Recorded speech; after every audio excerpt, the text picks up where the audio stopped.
Dzień dobry. Może pan się na chwilę zatrzymać? Tak, dzień dobry, o co chodzi? Robię sondę uliczną. Chciałam zapytać, czy ma pan problemy z mostem od swojego Mercedesa G? Wie pani co, miałem, ale już nie mam, bo wracam z serwisu od Arka.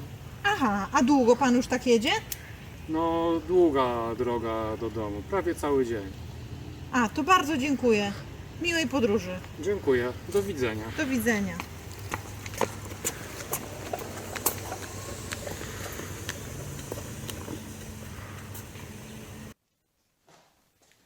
Przełożenie. Po angielsku to ring and pinion, a po polsku wałek atakujący i koło talerzowe, czyli jakoś tak osobliwie. Zasadniczo faktycznie sam wałek jest dość ciężki, no i spokojnie mógłby służyć do ataku. Ale czy przełożenia w mostach to dla większości użytkowników G-Class wyłącznie temat tabu? Czy to jest coś, o czym każdy gdzieś słyszał, ale mało kto widział? Czy jeśli mam G-Classę z 1985 roku, to muszę wymieniać łożyska w moście? Czy jeśli zakładam większe koła, to czy muszę zmieniać przełożenie? Czy jeśli robię swap silnika z benzyny na diesla, czy muszę zmieniać przełożenie?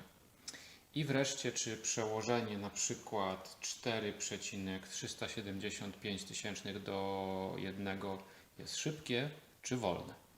W nomenklaturze technicznej koła zębate tego typu to tak zwana przekładnia hipoidalna, czyli rodzaj przekładni zębatej o osiach wichrowatych i łukowej linii zęba. Przekładnie tego typu są szeroko stosowane zwłaszcza w pojazdach samochodowych w jednostopniowych mostach napędowych. W samochodach na szeroką skalę rozpoczęto ich stosowanie około 1936 roku, zatem sporo wcześniej niż powstały nasze ukochane Galendy.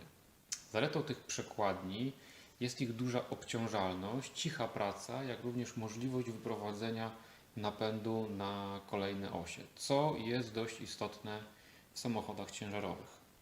Na stole znajduje się tylny oraz przedni most z Mercedesa G z 1991 roku o oznaczeniu W463-328 i przełożeniu 37 do 7, czyli 5,285 do 1. To jest dość duże przełożenie, które z powodzeniem pozwala na montaż kół o większym rozmiarze. Przełożenie o wartości 5,281 do 1, czyli to wspomniane, oznacza, że wałek atakujący musi obrócić się 5,285 razy, aby koło talerzowe obróciło się dokładnie 1 raz. Można to sobie zwizualizować w ten sposób, że wał napędowy napędzający nasz wałek atakujący będzie wirować dużo szybciej niż obracające się półosie wewnątrz mostów. I tu można sobie od razu powiedzieć jedną ważną rzecz, odpowiadając na pytania, że osobiście unikam takiego określania przełożeń mianem wolne, szybkie, ponieważ może to rodzić nieporozumienia. Dużo lepiej jest stosować określenie małe, duże. Małe to na przykład 3,72, a duże to 6,16. Sobie zrobić pewien przykład, pewną kalkulację. Załóżmy, że mamy Galendę na 31-calowych oponach i chcemy zainstalować 33-calowe koła. W liczniku wpisujemy nowy rozmiar opon, w mianowniku stary i to wszystko mnożymy przez przełożenie, które mamy obecnie zainstalowane i to nam wychodzi 4,375. No, to jest trochę tendencyjny przykład, ponieważ ta wartość wychodzi nam dokładnie taka jak jedno z dostępnych przełożeń. Z reguły jest tak, że ten wynik wychodzi zupełnie różny, no i wtedy trzeba sobie znaleźć jedno z najbardziej pasujących przełożeń. W Przy czym tutaj jedna ważna uwaga, nie wszystkie przełożenia pasują do wszystkich modeli, czyli są takie przełożenia, na przykład z 461, które nie będą pasowały do W463 i na odwrót, więc tutaj trzeba bardzo uważać. Jeśli robimy swap silnika, na przykład z benzyny na diesla, to jest już dużo bardziej skomplikowana sprawa. Przełożenia dla benzyny będą zwykle skonfigurowane pod większe prędkości obrotowe. Zatem montując diesla może się okazać, że przy 3000 obrotów będziemy jechać 90 km na godzinę. Do każdego takiego przypadku trzeba podejść indywidualnie i rozpisać po kolei wszystkie przełożenia skrzyni biegów, reduktora, mostów, jak również wziąć pod uwagę wielkość opon. Czy w ogóle trzeba zmieniać łożyska w mostach, tak jak się to robi na przykład z klockami hamulcowymi? No, odpowiedź jest oczywista i tak trzeba, ale tylko nie aż tak często.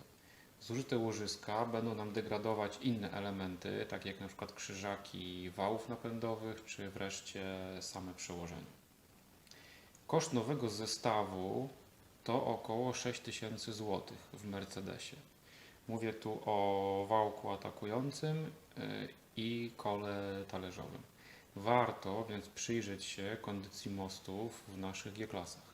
Nie bardzo można wykonać taką naprawę samemu, ponieważ potrzebujemy do tego kilku ważnych elementów, zaczynając od takich bardzo prozaicznych jak klucz dynamometryczny czy czujnik zegarowy z dokładnością do 1/100 mm. Dodatkowo potrzebujemy doświadczenie, wiedzę, należy znać odpowiednią procedurę oraz mieć specjalistyczne narzędzia pomiarowe wykonane z dokładnością również do 1/100 mm. Tego typu usługę można wykonać u Arka w firmie Technika 4x4. Kontakt w opisie filmu. Super ważne jest to, aby zrobić to precyzyjnie. Jeśli zrobimy to nieprawidłowo, to po jakimś czasie pojawi się zużycie zębów w niewłaściwym miejscu, a most zacznie wyć. Podkładki dystansujące są robione w zakresie od około 5 do 6 mm grubości, co 2 lub 0,04 mm, co daje nam do wyboru mniej więcej niecałe 40 różnych grubości podkładek. Wystarczy, że nowa bieżnia łożyska różni się od poprzedniej o 0,02 mm i już należy zastosować inną podkładkę, wymieniając zwyczajnie łożyska na nowy komplet. Podsumowując, każda wymiana łożysk dyferencjału bądź zmiana przełożeń wymaga przejścia całej procedury pomiarowo-montażowej. Nie ma drogi na skróty. Zatem jeśli nie wiecie, co piszczy w Waszych mostach, lepiej zadzwonić do Arka.